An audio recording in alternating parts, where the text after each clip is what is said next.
ये एक डायग्राम बनाया हुआ है।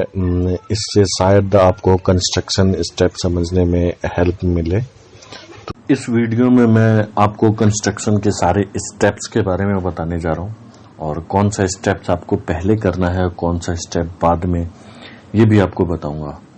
और कंस्ट्रक्शन के जो स्टेप्स हैं इनका क्या रीज़न होता है आपके जो मकान के लिए, वो भी मैं आपको इस वीडियो में बताऊंगा। तो अगर आपके पास कोई लैंड है और आप उस पर मकान या घर कंस्ट्रक्शन बनवाना चाह रहे हैं, तो सबसे पहले आप उसका ड्राइंग बनवाएं, ड्राइंग लेआउट बनवाएं। लेआउट बनाने से फ़ायदा ये होता है कि आपको सारी चीज़ें पता होती है कि कौन सा कॉलम कहाँ पे आ रहा है, कौन सी दीवार आपके लैंड के किस हिस्से में आ रही है, ये सारी चीज़ें आपको मालूम होती है।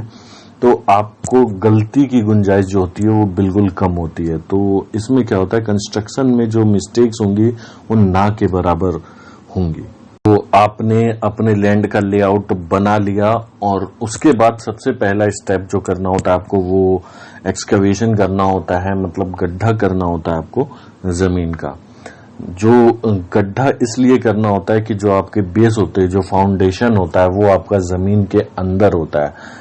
तो इसीलिए आपको ये सारी चीजें गड्ढा करनी जरूरी होती है, क्योंकि मकान का जो आपका बेस स्ट्रांग नहीं होगा तो वो मकान जो है कभी भी गिर सकता है या बहुत सारी प्रॉब्लम आ सकती है। तो गड्ढा करना मकान बनाने के लिए बहुत जरूरी है।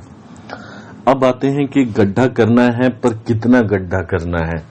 तो जैसे मैं एक आपको नॉर्मल सी चीज बताता हूं, अगर आप 1 से 2 फ्लोर कंस्ट्रक्शन करवाना चाहते हैं तो उसके लिए 4 फीट का गड्ढा आप करा सकते हैं, और 3 से 5 फ्लोर के आसपास आप कंस्ट्रक्शन करवाना चाहते हैं तो सही होगा कि आप 7 फीट का गड्ढा कराएं, क्योंकि 7 फीट अगर आप 3-4 फीट का कराते हैं तो आपका जो है बेस मजबूत नहीं होगा, इसलिए 7 फीट का कराएं।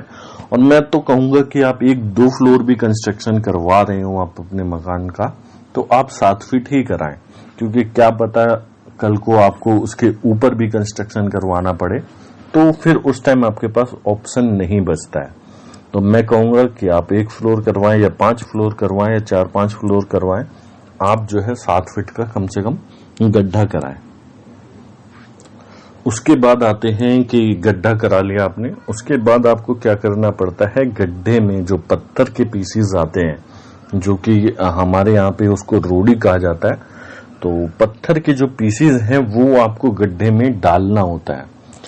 पत्थर के पीस डालने का कारण है कि जो आपका लोड है, जो मकान का लोड होगा, वो आपके पत्थरों में जो पत्थर आप डालते हो गड्ढे में, उस पर ट्रांसफर हो जाए।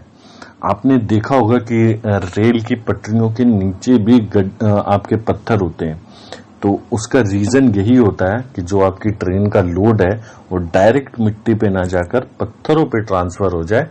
इससे क्या होता है कि आपकी जो मिट्टी है वो बैठती नहीं है, वो धंसता नहीं है आपका। तो पत्थर डालना बहुत जरूरी है।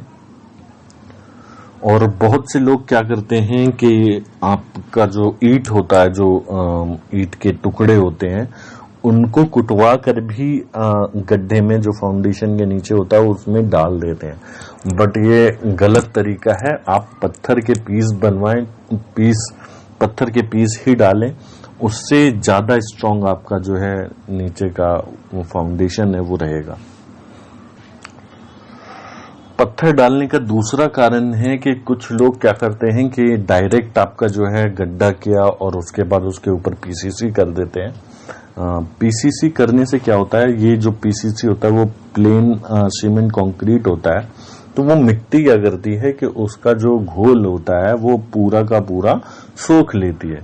तो इस 20 से 25% के करीबन ये जो है आपका नीचे का पीसीसी होता है वो कमजोर हो जाता है। तो इस कारण गड्ढे के अंदर पत्थर डाले तो ज्यादा बेटर होगा। अब इसके अगले स्टेप पे चलते हैं। इसका अगला स्टेप है वही पीसीसी करना। पीसीसी वही होता है, इसका फुल फॉर्म की बात करें तो प्लेन सीमेंट कंक्रीट होता है। पीसीसी इसलिए किया जाता है कि इसके ऊपर जो फुटिंग रखा जाता है, जो आरसीसी का आपका बनाया जाता है, वो डायरेक्ट नीचे से कनेक्ट ना हो। क्योंकि उसमें जंग लगने का खतरा हो सकता है और आपका बेस जो है वो कमजोर हो सकता है। इसीलिए हम पीसीसी डालते हैं पत्थर के ऊपर। और दूसरा कारण ये भी है कि पीसीसी डालने से आपका लेवल जो होता है बिल्कुल इक्वल हो जाता है, पूरी ऊपर का जो लेवल है वो बिल्कुल प्लेन हो जाता है। तो इसके ऊपर जो फाउंडेशन रखा जाता है वो बिल्कुल सही तरीके से रखा जाता है, वो इधर उधर ऊपर नीचे नहीं होता है। पीसीसी के बाद जो काम होता है वो होता है आपका फाउंडेशन का। ये जो डायग्राम आप देख रहे हैं इसमें जो नीचे वाला हिस्सा है इसको फुटिंग कहते हैं और ये पूरा को आपका फाउंडेशन कहते हैं। फुटिंग डालने का मेन पर्पस है कि फाउंडेशन को प्रॉपर सपोर्ट करना। फाउंडेशन वॉल का जो सरिया है आपका वो फुटिंग में लाके एल टाइप का बना दिया जाता है ताकि सपोर्ट आपका पूरा रहे। और अगर फाउंडेशन की बात करें तो फाउंडेशन इसलिए डाला जाता है कि आपका ऊपर का स्ट्रक्चर जो है वो ग्राउंड पे बिल्कुल स्टेबल रहे और स्ट्रक्चर का लोड जो है वो मिट्टी पे जाए तो बिल्कुल सेफ जाए। इसके बाद हम प्लिंथ बीम डालते हैं और प्लिंथ बीम जो डलता है वो आपका दीवार जो ऊपर का वॉल होता है उसका और फाउंडेशन जो फाउंडेशन है उसके बीच में डलता है।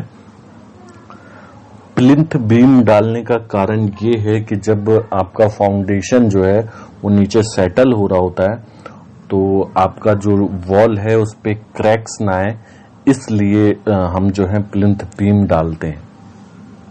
तो इस वीडियो में बस इतना ही। इसके आगे का जो है कंस्ट्रक्शन स्टेप मैं अगली वीडियो में बताऊंगा आपको।